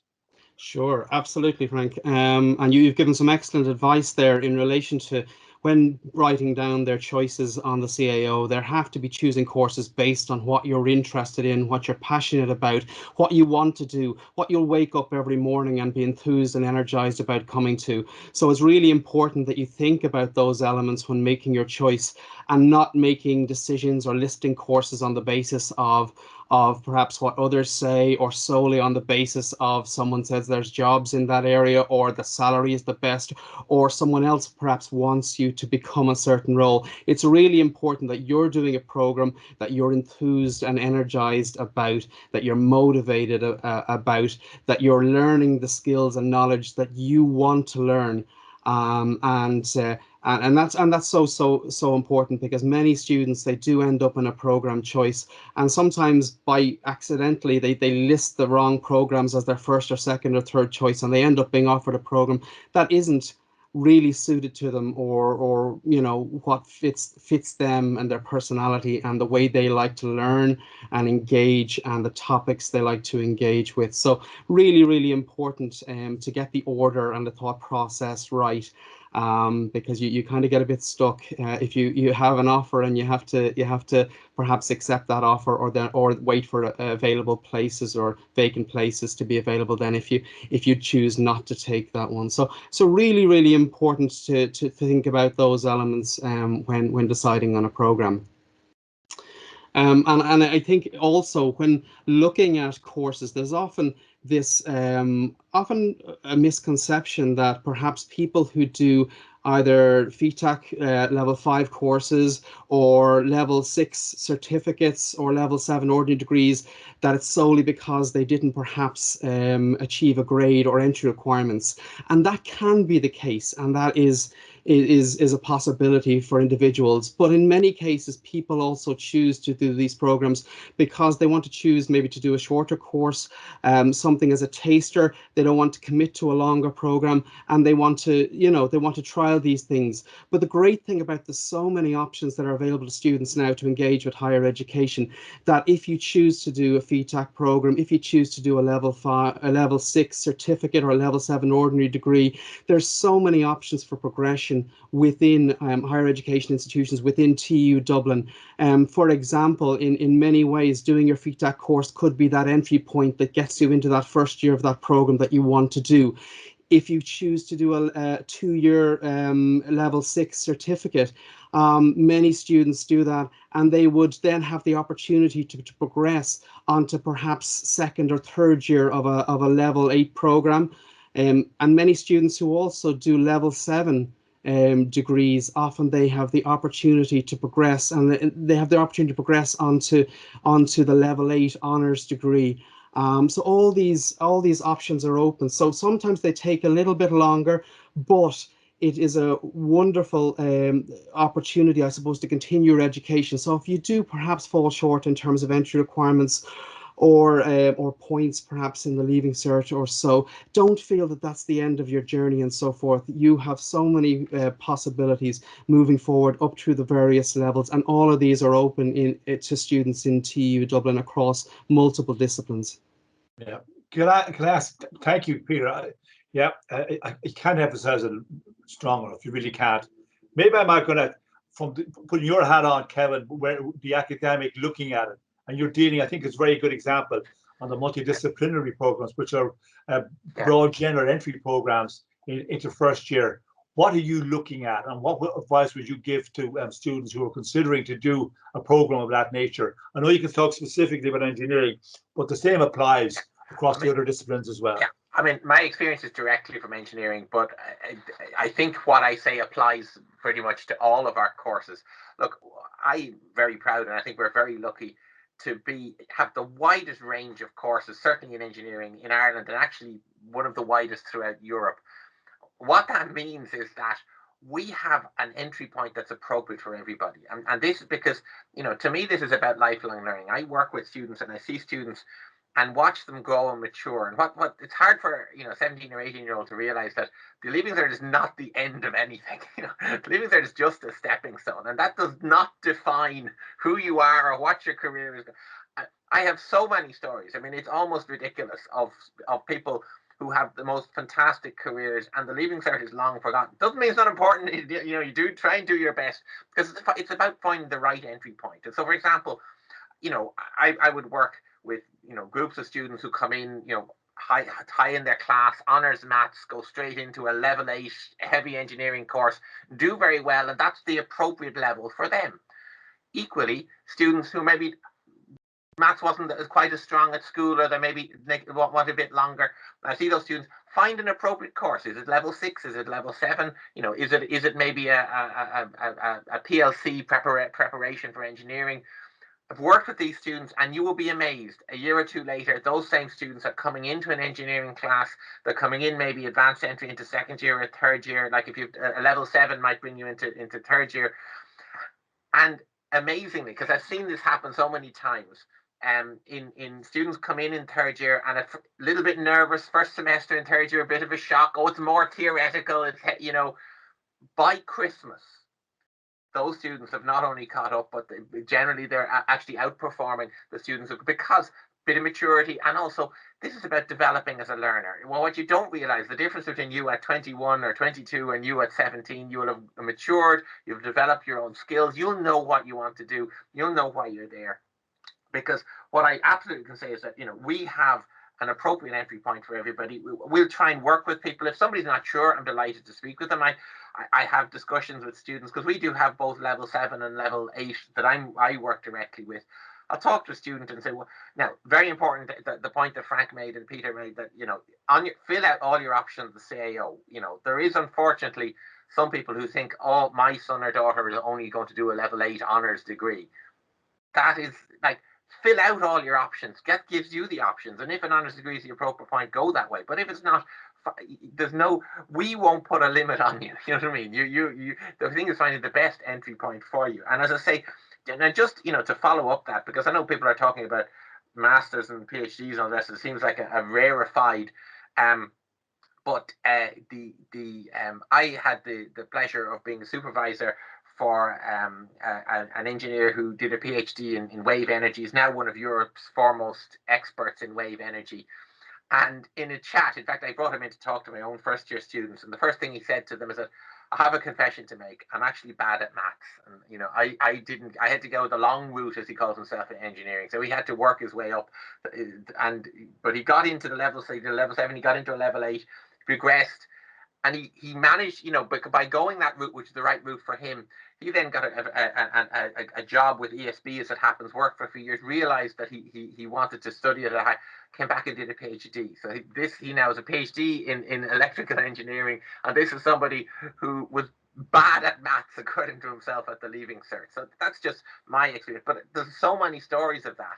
And just to make people realize that. And I'm very happy, as I'm sure all of our colleagues are, to talk to people and advise them. And, you know, it's about finding the right entry point, but that does no means limits to how far you can go. Thanks, Kevin. We'll come back on those, some specifics of the progression in a few moments. But I think opportunity now, since we might bring in Melissa to talk about her as a Leaving Certificate student coming into engineering, which might just add to that story. And again, your story, Melissa, is probably typical of many, many students. Yeah, I went directly into college straight after secondary school. I began with the level 7, and it's exactly what you said about how I found that I struggled a bit at maths and I didn't have enough physics experience. And I thought that going into the level 7 was the best option for me. I felt like the extra year, because you're doing in total, if you go from the level 7 to the level 8, it's a total of 5 years. But listen, I'm going to interrupt you here. Can I ask you to explain to exactly, you're now in third, are you in third year level 7? Yes, I finished my level 7 course the past 3 years, and now I'm a third year student of the level 8 course. And just to add that, so therefore, if you do a level 7, the level 8 is a 4-year program. You did the level 7, which is 3 years, and now you're in the third year of level 4, which is, yes, okay, thank you. Yes, in the final year of the level 7 program, I had to obtain an average of 60%, and that meant that I could progress into the level 8 program, third year. And you did that, didn't you? I did, yes. Can I ask, maybe, I think really this is a really important point you can make on this respect. How did you find, in reflection, how did you find first year with all those challenges you felt you had? How did you find first year? Honestly, in first year, I felt lost. I felt like I wasn't sure if I was going to make it. I felt behind in maths. I didn't think I had enough knowledge because I'd never done physics before. Higher level mathematics wasn't an option in my secondary school, and I came into college and all the other students in my course seemed to know everything, and I felt like there was an additional course that they completed before going into this course, and I was just absolutely lost. But it wasn't the case. I needed to take a minute, and the college is absolutely brilliant when it comes to grants and additional help when it comes to your studies. That's very encouraging to hear, Melissa. We're glad it's working for you. That's great. Just going back to Leaving Certificate, I think it's important, because I'm just sticking to Leaving Certificate in a moment. We'll come back to QQI in a moment. But minimum entry requirements are vital. So when you're making a choice, and one is making a choice, look at the choice, make sure it's what you want, but also to make sure that you have the potential of obtaining the minimum entry requirements. As we were saying earlier, I don't think that a lot of secondary school students actually realise that they can progress and further their degree from a level 7 to a level 8. I know that might sound odd, that a lot of people might think they do know, but in my secondary school, I didn't know that was a possibility. I didn't know that was an opportunity for me until I went into my final year of the level 7 course. Okay, that's very helpful. With regard to the QQI applications, many students would have probably previously done a Leaving Certificate, but felt they needed an extra year for maturity, or to develop their skills, or to improve on their results. And that happens, simply happens. And it also allows people sometimes to go on and do a level 6 at QQI level. And they look at that opportunity also. So really it is important. We welcome them, and the quotas are there. Again, using the fact that minimum entry requirements are vital, I think it's very important that you check to ensure you're doing the appropriate programs and you do them at the appropriate level. Again, things like maths, English and writing skills would be part of what programs you're doing to ensure you go on to the various other ones. I think really, Peter, I think this is where you probably come in a lot more when you're dealing with students who are querying about the fact, how can I get in to do what I want to do? And you might advise them to go off and do sort of the QQI program because they haven't got through the Leaving Cert, or they don't have a Leaving Certificate. Maybe you might talk a little bit on that, please. Yeah, no, absolutely. And people like potentially they do fall short perhaps in terms of entry requirements or points and so forth. And it is really important to note that all these other stepping stones are available to them to progress, and they really are very valuable to students to actually explore these opportunities. So again, when a student is sometimes in some ways they might be looking at a program and they might say to themselves, well, I didn't get my primary choice and maybe I'm going to take I'm going to choose a program that I'm not interested in. I'm not passionate about. Perhaps it's sat somewhere lower down on my CAO or so forth. And often those conversations, if people are unhappy or uncertain about the course, often it's talking about, hang on, are you going to be motivated? Are you going to be interested in this area, or are you just doing a course because it was offered to you? Okay, so I think it's really important that students do think about sort of where their journey is going, you know, what they want to be studying every day. Longer term also, what are they interested in? What vocations are in there? What careers are available to them? And what are the various stepping stones available to them? So again, and the right decision for those students might be to take a FETAC course initially. It might be to take a level 6 certificate route and look to progress through the various degree courses, or level 7 for that matter, and that would be the progression route for them. I know, working with a lot of engineers, there is, as Melissa was saying, there's those who come into programs for a variety of reasons, but it doesn't limit their opportunities. It doesn't limit their progression to the level 8. And when we talk about the various career opportunities available to our graduates that come out, sometimes it might be a case that a level 7 or a level 8 qualification might be required by certain employers within industry, within their sectors and so forth.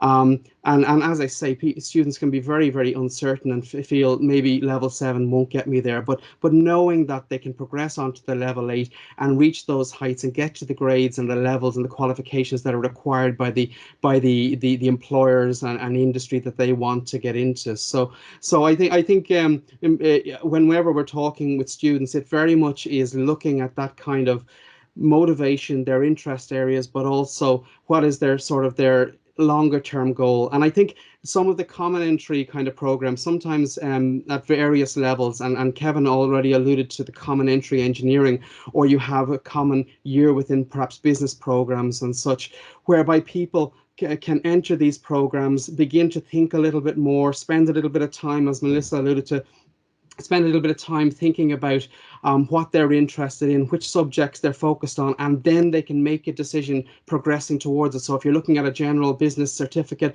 you could be looking towards moving on to then specializing perhaps in marketing or some specialization like that. So even coming into the programs, it doesn't necessarily mean that somebody has to make a defined decision straight up. A lot of students throughout their courses, they're continuously moving and changing the kind of longer term career path and direction they want to go, and making decisions about progression based on that. And the great thing about TU Dublin and all the programs is so many of the options for that progression is there for them when they make that decision about where they want to go. Really interesting. And actually, before I talk to Kevin, I'm going to bring Patricia in here, because Patricia not only was a QQI student, but also I think you studied QQI, a FETAC program up to level 6. Is that correct? Yeah, I studied that in Inchicore College, doing travel and tourism management for 2 years, because I didn't really know what I wanted to do and I needed some time to mature. I felt going into a big course that I'm in now, I wouldn't have been able to do it because I just didn't have the mentality after the Leaving Cert. I was just burnt out from it, really, as a lot of people would feel. But I done my 2 years and then I got advanced entry into advertising and marketing communications, and I'm now in my final year and I'm loving it. But at the start, it was tough, like Melissa mentioned. You do feel swamped. You feel like you're the only person there that doesn't know everything. But after a year, I was flying, made new friends. Everyone was so nice when you come in, the lectures, everything. They're just so helpful. I think it was really interesting, go back to what Peter was talking about, Patricia, the very fact that you did the Leaving Certificate and you built up then an academic and personal confidence doing the FE courses. Can you talk a little bit on that, please? Yeah, so basically leaving, I was just so burnt out, and I just thought if I go in now, I might not finish the 4-year course because I just won't have the motivation. But going into a 2-year course, the lecturers in my old college helped me build up my confidence, build up my skills, that when I went into my next college, I was confident I could be able to stand up there in front of class and present a presentation. I could just do technological things on computers that I'd never been able to do before, and it kind of was like a stepping stone really to building my confidence within myself, which I really needed. Yeah, that's really good to hear that, because I've been doing this for many years, bringing students into college, but I love these sort of success stories. Are really fantastic. Thanks, Patricia, on that. Kevin, you have seen many students coming from different levels, and just to assure students who are doing QQI, what is your experience of students coming in to your programs with a QQI background? I suppose I gave us a hint at that earlier, Frank. It can be an initial shock when you make a transition. You know, you're a new group of students, and you know, at a different level. Initially, it's a shock, but what you don't realize is that the maturity that you've got from the extra learning, because I think, you know, Patricia hinted it very well. It's not just that you're learning, I don't know what subjects you would have studied in your hospital, you know, it's not just the business or the, you know, the course that you're learning. It's actually that you're developing as a learner yourself and you're maturing. And that really stands by you. And as I said, my own experience with students who kind of came into third year, and I don't want to put Melissa on the spot here, but I've seen the students, and initially, you know, they've jumped up a level, and all these students, by Christmas, they've generally caught up, and not just caught up, but actually often surpass the students, because and that's the one thing that I will say that I think we do very well, is that we develop the knowledge you need at the level that you need it, if you know what I mean. It's like it's a, you know, whether it's obviously for engineering, things like maths and science subjects are very important, but you know, we don't come in expecting you to have all of that. Like, we develop that as you need it as you go through the years. And I mean, one of the joys as an educator is watching people, you know, mature through the years, and you know, from 18, 17, 18 when we get you, and really every step along the way, it is progression. You're kind of developing, and see that, and obviously every, you know, I won't say it gets harder, but you know, it gets more advanced as you progress to the levels. The material becomes more advanced. It's not necessarily more work. It's just it's building on the material that you already know. But if you kind of, you know, the skills you learn at studying at level 6 or level 7 will do you at level 8, and those same skills will be, you know, they will bring you through life, and that's what we've found. So I 100% would be delighted to see students who progress in my class, because I know that they're serious students who are there, you know, because they want to, and because they've made a choice to progress, and that they're, you know, they've a track record behind them. So and there's a catalogue of success stories behind it. In fact, Frank, I have a number of colleagues myself who are teaching in the college who actually, I've some colleagues who started off with an apprenticeship who were electricians, and then decided they liked the learning, came back, did a certificate, did a degree, you know, and progressed on into academia. And here's a story that is not just me. Many employers I talk to say, yeah, you know, we actually like the students who went the slightly longer route, because we know that that's somebody who combines, let's say, the practical skills and the lifelong learning with the more theoretical skills of the higher degrees. And, you know, so it's really a win-win for everybody. And as I say, it's a question of finding the right entry point for you. I'm not in any way saying, Frank, that, you know, if somebody, as I say, is doing very well and high points at Leaving Cert and has already developed good study skills, well, then, of course, go straight into the, you know, the level 8 that gets you exactly where you want to do as quickly. But there is, you know, the degree that you get coming out, there's the degree that the person who went a slightly longer route is just as good and likely to do just as well. That's my experience. We welcome mature students with open arms. It really helps with our diversity. And they have to apply, like everybody else, to the CAO. You're not restricted from applying. Most mature students will apply by the 1st of February, but you can still apply up to the 1st of May and you will be assessed. What happens with mature students, we had a mature open day there for potential students back in the middle of March, and with a huge turnout. So it's really good.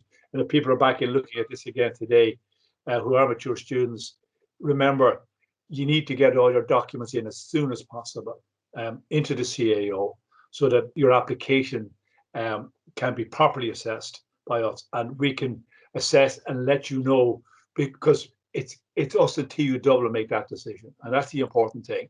As a mature student, you will be possibly interviewed, or you'll be assessed on your grades depending on the discipline you're involved in. I think this is where the likes of, again, Peter will come in and has probably a deeper chat with people who are mature, who have gone away from education, gone off from work, thinking of coming back, and they're not quite sure where they should go or what they shouldn't do. But as a mature student, you could talk, Peter, about the different type of challenges that they might have, and how that these are easily managed if they look at all the options that are available to them. Maybe you could talk on that a little bit, please, from me.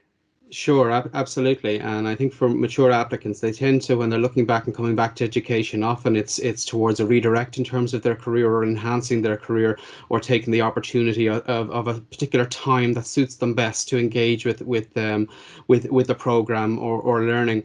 I find very much that mature applicants, when they come back, they tend to be very focused. Not saying our undergraduate students and leaving certs are not focused, but there is that extra element of student experience and growth and development and maturity that often mature students have often had a lot of that experience already and are at different stage in their lives. So the focus of coming back to education can often be quite career oriented or skill development oriented, and they're having to manage time, family, commitments that are outside work commitments or anything like that they're having to engage with, and they're trying to balance all that together. I really would encourage them to also partake and be part of that broader student experience in college and look for that support. You don't have to do it yourself. We've often got used to that as mature students, and you can actually reach out, and there's a lot of supports there available, and a lot of experience that can support mature students and manage and support them in terms of their life needs and timings, and lecturers working with them to manage and overcome those life challenges they may have that perhaps the younger student may not necessarily have. But it's really, really brilliant, and so many more mature students are coming back, and I think it's fantastic because Kevin talked about lifelong learning earlier, and that is what it is. Sometimes there's a case that our students will do initial courses and they may go out to industry and they'll come back, and they may decide for various reasons to come back and redirect, re-engage, up their skill sets and knowledge. And that is what lifelong learning is about, and people should be looking for opportunities to continually develop and learn. So it's a wonderful asset having so many mature applicants and students in the college. Thanks, Peter. Jane, tell me your story as a mature student. Yeah. Although you're looking particularly young in my view. I have my leaving cert I think about 20 years ago now. I have a QQI from 3 years ago, and yeah, I am a mature student. But the course I'm on, when I started it, I actually didn't have to go through the CAO. It was interview and aptitude test I had to do. It's different now. It is through the CAO now. This is the Earn and Learn program, isn't that right? The Work and Learn, yeah, which is a very tough program, but if you put the effort in, it's very rewarding. You're doing the 4-year computer course in 10 months with 14 months work experience. So like in computers, that's like the industry, they really are looking for you to have hands-on experience when you're going for job interviews, which this course is great at giving. Now, the majority of the people that are on the course with me, there's only 12 of us in the class, and they only take about 12 to 15 every year. It's the majority of us are mature students, and the majority of us as Peter said, we do put a lot of pressure on ourselves to do really well. So I know if I'm going into an exam, it's like I have my sights set on, I'm doing the maths module at the minute, and I was aiming for 100%. That hasn't happened. I've lost 1%. So Oh dear, oh dear, oh dear. yeah, I'm aiming for distinctions, but we have a nice little setup going, that because we're such a small class, that we all help each other out. But great bunch, great experience. I had the level 5 before I went in. I made a big career change because I done retail for nearly 20 years. When I left school, I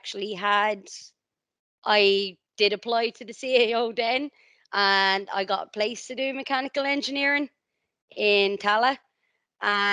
Started working, liked the money, very young and immature at the time. So I came 3 years ago, and it was just time for a change.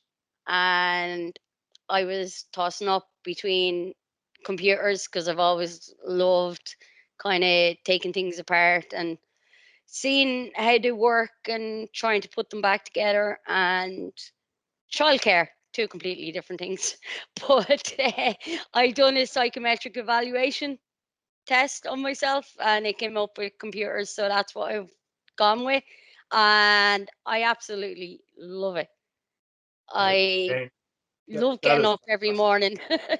that's the one I really it's a lovely it's really again it's lovely to hear that story, and a really good example for uh, colleagues or people who are considering coming back as a mature student. It's there. All the things that are said can be challenging, but there's a great joy in doing it as well, because it really is your choice, isn't it, when you do that sort of stuff? Yeah, and if once you choose it, like that is, as Peter said, the thing with mature students, when they come back and when they choose something, they will put that effort in even more so, because that is what they want to do. They've taken that decision that's what they want to do. So Well, the they'll. very best of luck to you, Jane. Thank you for that. Can I ask Kevin a question? I think it's very important, because we're coming to the end of this now, and it's very important. But Kevin, and Jane alluded to it, but working together in the classroom. You can talk a little bit about the ethos that is behind TU Dublin and the classroom and the work that goes on there. And maybe the other students, Melissa and Patricia, can talk about that as well. But I think it's very important that people understand the community that happens within the classroom. Okay. The first thing, I suppose, and it really, it's been alluded, university is different, right? I would say TU Dublin itself is better even again, but when you're at secondary school, your teachers, your parents really direct and drive your learning, and to some extent they drag you there. And obviously different students mature as learners at different levels. As you progress through TU Dublin, you become more in charge of your own learning. In fact, I often think the best thing we do is not about the maths or the mechanics that we teach you. It's actually about teaching you to learn, to teach you to learn for yourself. It's lifelong learning. And if you look at like computers, the computer world is moving so fast. What's really important is that you develop the skills to keep up with that. And in every area, it's all about lifelong learning. And at one level, that might seem scary, because it seems scary because, does that mean I have to work harder? And it is hard work. Every one of our students there has pointed out that it's hard work, but it's different. At your Leaving Cert, it's hard work because somebody else is making you do it. At college, it's hard. You're making yourself do it, and some kind words are said about the lecturers, which is thank you very much for for that. But it's different. It's not it's not like school where the lecturer is like the teacher, writing letters home to your parents. It's more of a cooperative. Our job is to help you. It's very much a cooperative environment, and the students and lecturers work together. And that's something I think that we do very well, because if you look at our courses, we have a very high percentage of practical hands-on learning, very high percentage of continuous assessment.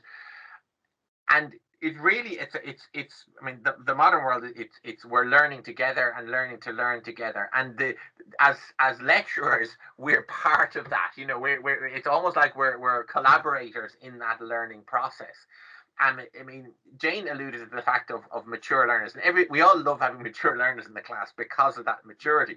But I even see that happening as students, you know, as I say, the difference between the 18-year-old and the 21-year-old, that having developed the learning skills and knowing that, you know, I'm here because I want to, you know, I have my own goals, I know what I want to do, and that makes such a huge difference. And that's part of the maturing process, and we do our best to help and to contribute to that.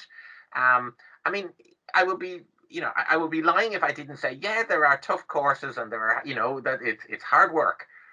But it's different than the leaving cert. You're there because you want to be, and because you're in charge, and you're developing in charge. I mean, if you listen, you know, the students are saying, you know, yeah, this is tough, but I want, you know, it's that drive and direction, and that's what we try to develop and nurture, and we try to you know, to provide the path that you can develop at your own rate, and it helps being, you know, the largest institution and having so many. You know, as I say, we have a starting point appropriate for everybody, and we have long experience of bringing people along at the rate that's appropriate for themselves. And that's something that we certainly better than anywhere else in Ireland, simply because of our broadest selection of choices that we have.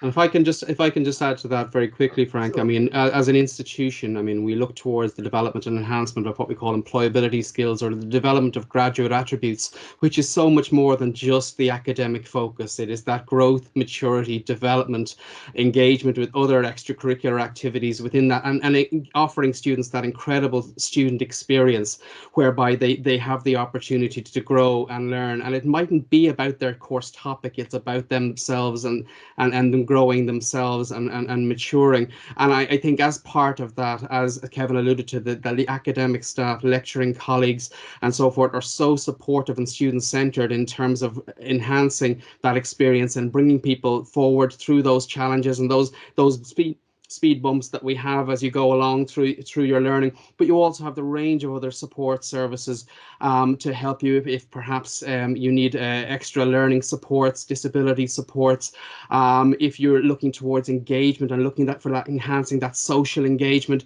and right down to something like the Career Development Centre, where you need those extra decisions about what course do I take, where do I progress to, and I need to sit down and I just want to bounce off somebody and talk to somebody and share my concerns, my vulnerabilities and my uncertainties, and knowing that there's a massively supportive services and experience there for you through the academics and also the support services to bring you through those challenges.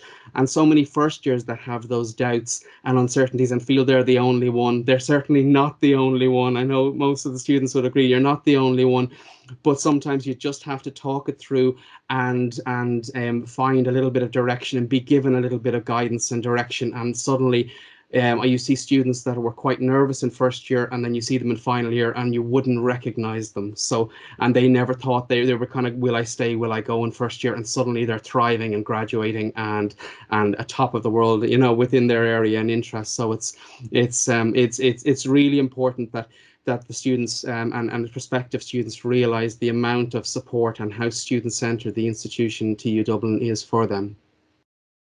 Thanks, Peter. Folks, I'm going to thank all of you for attending today. Thanks to everybody else. I'm going to say one more thing though. Get your application out. If you have it in already, have a look, make sure you made your right choices from 1 to 10 on either list of 8, 6, 7. Don't be afraid to go and change your mind. That change of mind happens on the 2nd and 3rd, the 3rd of May up to the 1st of July. TU Dublin is ready and waiting to deal with you. We want to welcome every possible student. Melissa, Patricia, and Jane, thank you so much for your contribution today. It's still, I'm doing this many years. It's a pleasure in hearing students talk about it. That sometimes, thank God we do the job I do. So thank you so much to hear that. And then again, my good colleagues Kevin and Peter, as ever, your wisdom and august company is always very helpful. So look, thank you very much. And from me, Frank Costello, thanks to all for listening today. Thank you. Bye-bye now. Thanks. Thank you. Bye. Thank you. Bye. Welcome to TU Dublin Access Entry Pathways. My name is Nicola and I'm an Access Officer at TU Dublin. The Access Office exists to support you from school into university and to help you progress and succeed in your third level studies. At TU Dublin, staff have many years' experience of teaching and supporting students who have come through Access routes. I'm going to give you an overview of the Access entry pathways and the supports available to Access students. You're also going to hear from some current and past TU Dublin students who will talk about their experience of Access and how the various supports help them in their studies. There's something for everyone in college. We have an extensive range of courses, whatever your interest. You can browse all the different courses available on the TU Dublin website. Clubs and societies are a great way to make friends outside your course, and you don't have to be an expert to join. Beginners are always welcome. You'll also pick up useful skills that will contribute to your personal development. These skills are as important to employers as your academic grades. For example, they teach you leadership and communication skills or teamwork. There are also volunteering opportunities for Access students that often lead to paid work. So I recommend for your CV and your own enjoyment that you consider volunteering whilst at TU Dublin. All of the Access routes aim to give students who are disadvantaged or underrepresented in higher education the opportunity to go to college or university. They recognise that for many reasons, students may not get enough points to get into their chosen course, so they reduce the required points to allow for this. What entry pathway you apply for depends on where you want to go. So let's go through the chart. The first Access route is here. It's national and you would apply to it if you are applying to more than one college or university. You apply through CAO and the closing date was the 1st of March. If you've missed this closing date and you're applying to TU Dublin, whether it's Tallaght, Blanchardstown or City Campus, you can apply for Access TU Dublin, which is open to Leaving Cert and QQI applicants. Apply for this even if you've already applied for here. The criteria is slightly different, and even if you aren't eligible for here, you may still meet the criteria for the Access TU Dublin route. You'll need similar evidence for here and Access TU Dublin, so it shouldn't take much longer to apply for both as it does to apply for one. To apply to Access TU Dublin, you do that through our website, and I'll provide the full link at the end of the presentation. Note the closing date is the 1st of May. Finally, each TU Dublin campus has its own linked schools and may have other opportunities for places on reduced points. This is done through your school, so ask your careers guidance teacher in your school about these. If you have a disability or specific learning difficulties such as dyslexia, you should apply for DARE as well. Not instead, but as well. My advice, if you're eligible to apply for any of these, apply for them all. Regardless of which pathway you come in on, you'll be entitled to the same supports once you're in the university.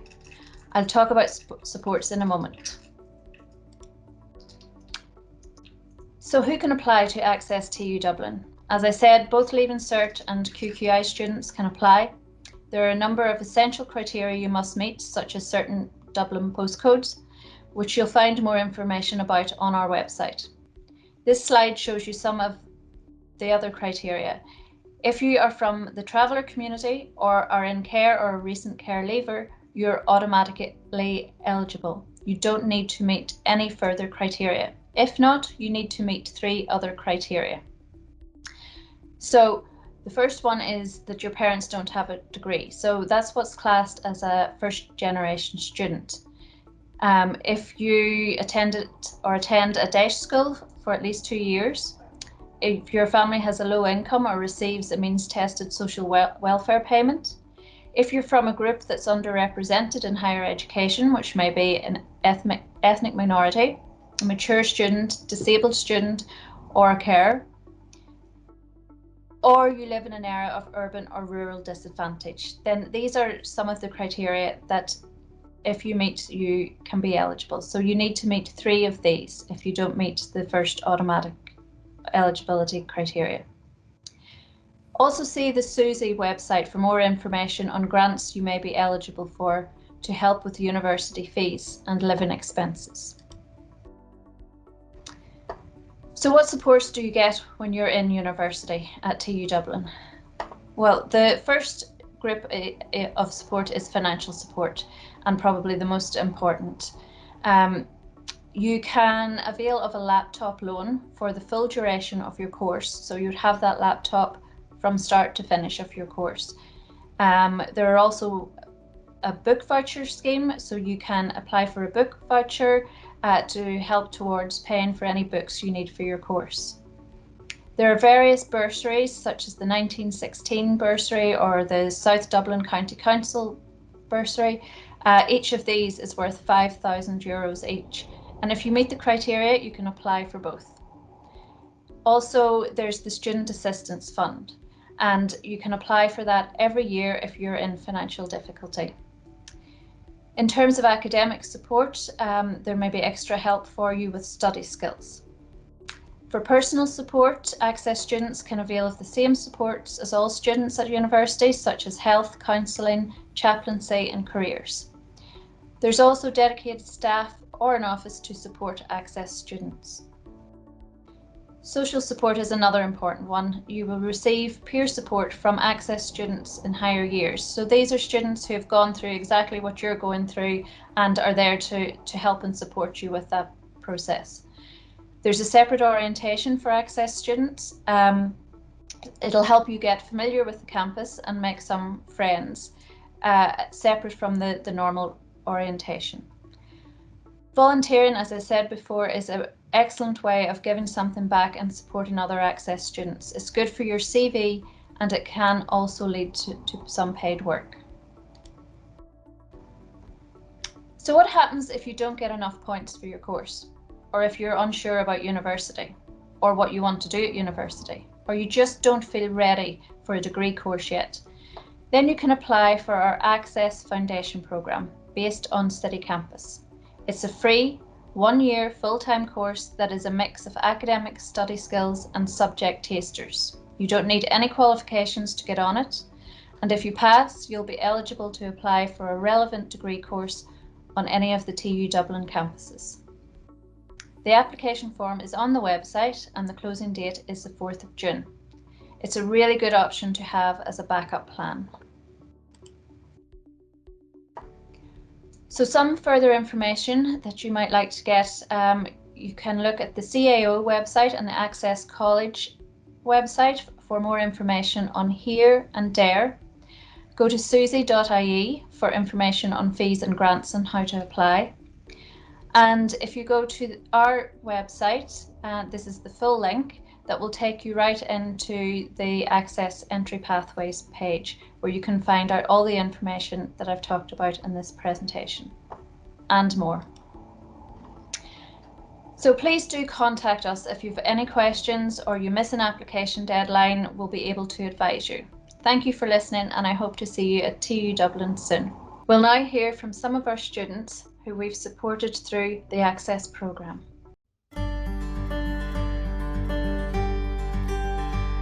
The grants from the Access Fund is a great initiative and a great way of being able to be funded for your course, and also to have the extra money for transport, for books, for any equipment that you need for your course. It helped me great. I get the Susie grant as well, but it helped me great to get a tablet. I always wanted a tablet because it's easier than bringing a laptop, a big heavy laptop. Now it goes in my bag everywhere I go. Access helped me a lot because then my mum lost her job and we weren't getting paid so much because my dad doesn't have a job, so I'm currently the only one working in my house. Travel as well, extra travel supports and lunch.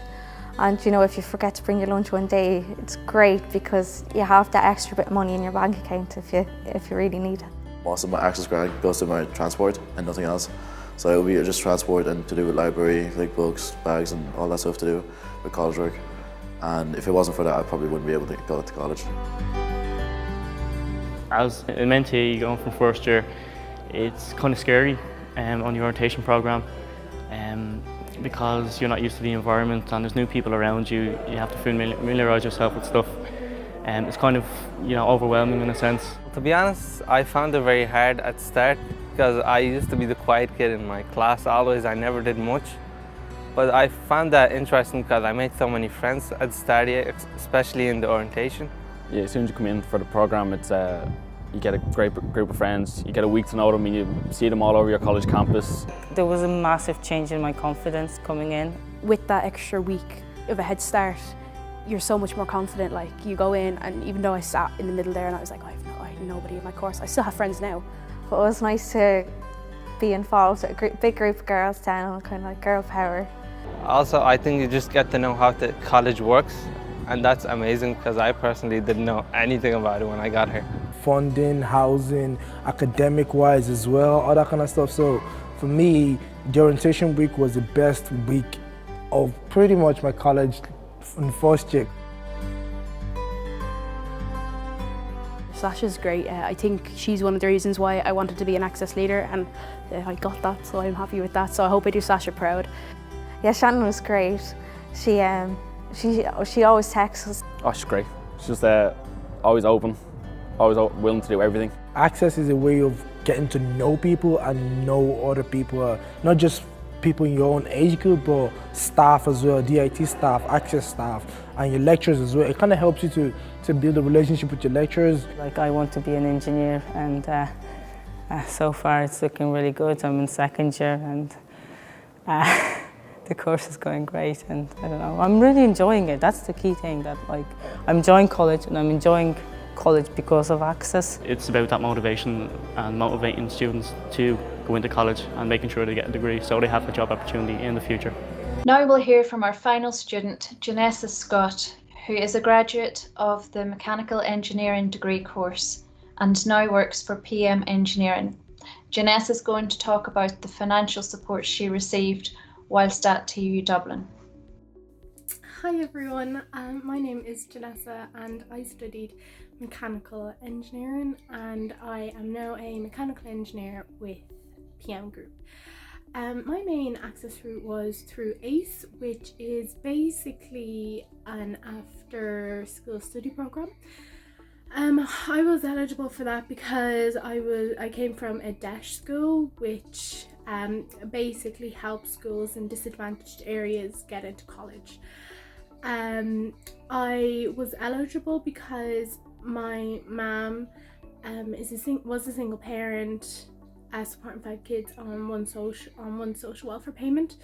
So I was eligible for that because my financial position was not the greatest, but I still went to college. I also got the Dublin County Council scholarship when I started college, which took an awful lot of financial burden off me and my mum, because I gave her some to help out with like rent and stuff.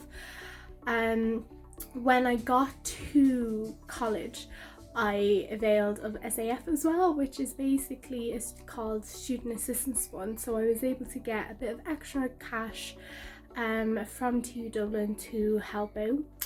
I also availed of the laptop scheme as well as a book loan, which was very, very helpful.